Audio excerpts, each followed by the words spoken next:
Jackie Bertolette is with us today. How are you doing? Hello, I'm wonderful. And yourself? I'm doing great as well today, I think. Now, you've got this magazine called Haute Ohio magazine. What are the contents of the magazine, first of all? Yes. Haute Ohio magazine is a high fashion magazine out of Ohio. Oh, It focuses on the Midwest, but is not limited at all to the Midwest. Basically, a platform for our talent to sort of launch and get started. mm. And what's it like to have a magazine like this? Is it an enjoyable thing? Well, for me, it is. I don't know if a lot of people would enjoy it because it's a lot of work, Yeah. but I'm very into fashion, and I am a commercial photographer who's been, doing fashion editorial for a number of years, Yeah. a lot of number of years. So it's a little bit of everything for me. Mm. I'm a fashion designer as well, and it just kind of made sense. It was the right next step for me. Yeah. And how do you find the content to put in the magazine, like the different fashion and models and stuff? That's an interesting question. So when I first launched, it was rather difficult. Yeah. After like 30 years in the industry, I had a bit of a Rolodex, but I quickly went through that Rolodex. Yeah. But over the last 5 years, which is how long we've been publishing, I have gotten to the point where there's so much insider chatter that I have to turn talent away. That, the content just Oh, doesn't wow. have enough space. So I'm very blessed with that. But I do specifically provide bios and contact information for all of the professionals we feature so that they have a platform to get launched if they really want to do that. Yeah. And who would you say your audience is? Is it people who are necessarily interested in fashion, or can it be anyone that wears clothes, which is most people? Yeah, well, pretty much everyone wears Yeah. clothes, I hope. For the most part, there are some places that it's cool, but actually, my demographic is like all of them. I mean, I manage a model as young as 5 years old, Oh, and wow. I have models who are as old that as 62. Oh, So, and male or female. It's just a very, very large range of people who are interested in fashion, either from the inside, as a professional, or the outside, just wanting to see what the new trends are. yeah. Has COVID affected this magazine in any way? Because I don't know hmm if it's kind of disrupted the delivery or people hmm not going out to the shop to buy it. hmm Well, we are mainly an online magazine, so it's Ah, print shipped to direct to order if you actually want a physical copy of it. Digital is kind of the way everybody goes these days. yeah. So, as far as delivery of the publications, that has not changed at all. However, the way we create the content has changed significantly. So, Yeah. I have to be much smaller in my photo shoots and much more, individual, where I used to do very large group shoots so Mm. everyone could meet each other.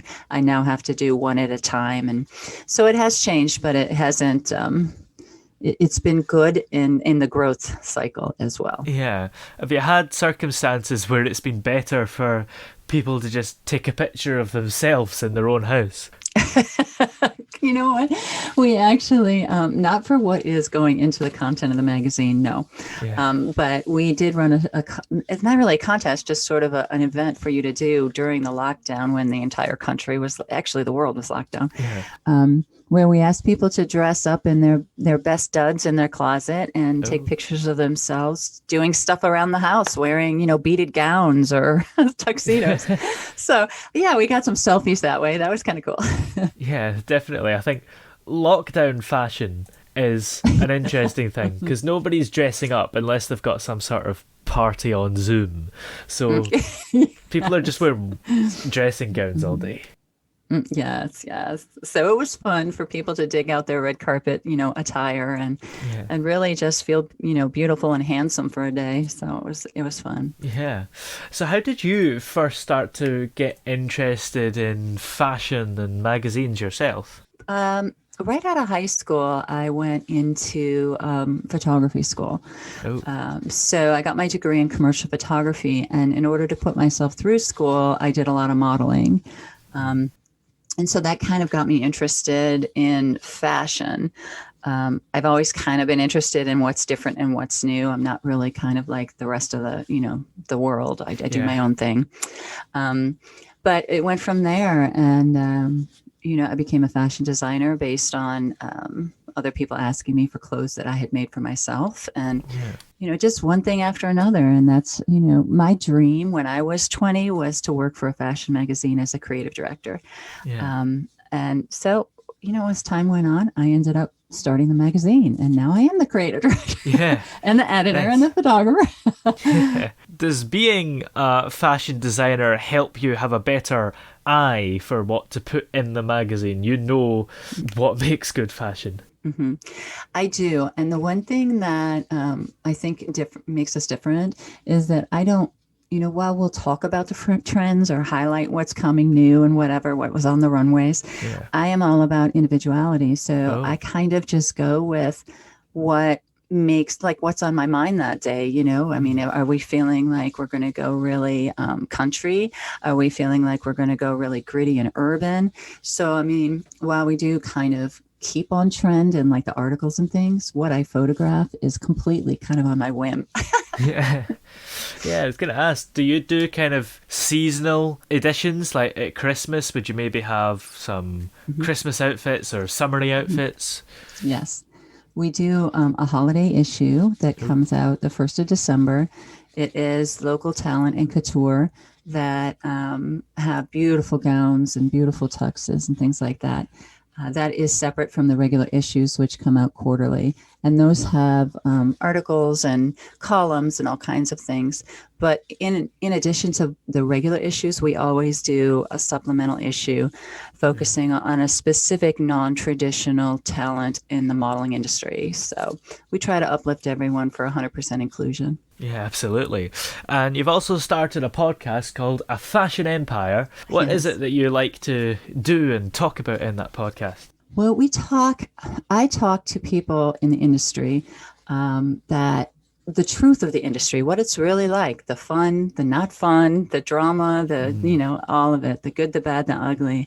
And it Yeah. is so much fun though. We laugh and talk about funny things that happened on the runway but then we'll also talk about, be careful if you're at a photo shoot and the photographer says this to you, you should watch your back, that kind of stuff. Oh, yeah. Absolutely. Have you had any favourite people that you've worked with that have the best fashion sense? The best fashion sense. Um, I definitely think that there are a few that stand out in my mind. I have one designer who's out of Indianapolis, actually, Oh, who is absolutely unique and incredible in her own line. Like you could pull her clothes out of 100 looks standing there, and you would know that these are Gothic dimensions. And yeah. so she has her own aesthetic, and she does not veer from it. And she's just incredible, actually. Yeah, that's interesting. And for the podcast, how did you kind of cross over from the magazine into the podcast? Did that feel like a natural progression? Actually, that is something that people have been urging me to do since we started the magazine. Yeah. But I didn't know how I was going to manage the time because I already do Ohio Fashion Week. I manage models. I do a number of other things as well in the industry. So I think when the pandemic hit, it was sort of like the nudge that I needed to get into the technical world and the virtual world Yeah. because I had time to kind of study it and see what the sales of it is, the demographics of it, how to, Mm. what the best platforms are, all of that. So Yeah. that's, I think, how it kind of came about. It's been sort of on the back burner for quite some time, just like my book. I have a book in the works too that we're working on at this time. Oh, is that book also about fashion? It's actually about non-traditional models and their journey from um, not feeling so beautiful when they were younger and turning into beautiful swans and finding their own inner beauty. Oh, So some of nice. them are incredible stories and some of them are just minor stories, but it's really about finding the beauty in yourself. Oh, yeah, love stories like that. When can we expect to see that book released? I'm hoping by midsummer. That's the goal. So Nice. yeah, and it's going to be little anecdotes from different models who are willing to share their story so that other people can identify. Yeah. Well, where are we able to find your magazine and the podcast as well? Yes, the magazine is at Haute Ohio. That's Haute, Ohio.com.